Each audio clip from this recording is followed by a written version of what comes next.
Magandang morning mga kap. Meron akong 6 na itlog ng itik dito. Binabad ko sa bawang, betsin, asin at saka konting paminta.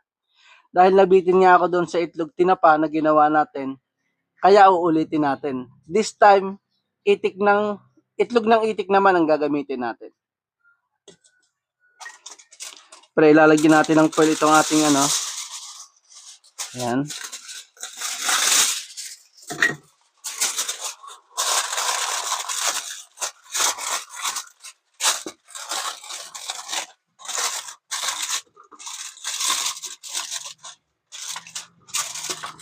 Yung ating bigas. Tapos yung ating tsaa, 3 piraso.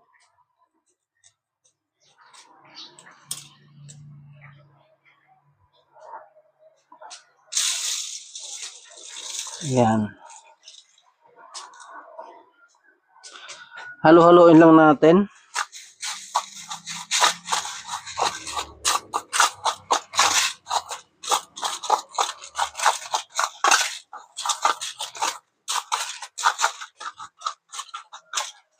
Ayan.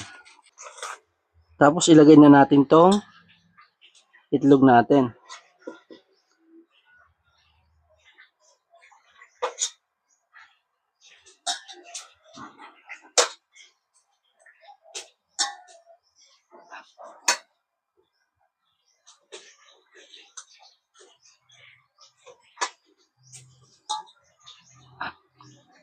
Ititingnan natin anong magiging lasa nito ngayon.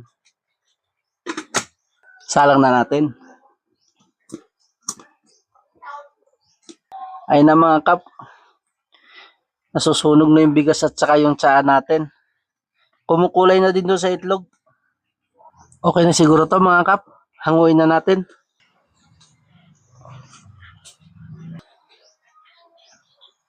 Buksan na natin. Ayun. Kulay na. Mga kap, pre-prito ko lang ng kubahagya. Mga kap, tinapang itlog.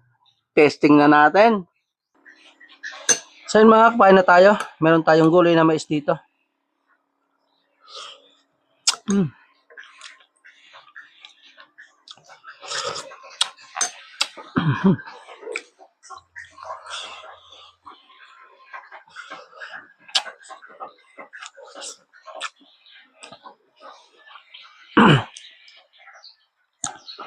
Tikman natin itong ating itlog natin na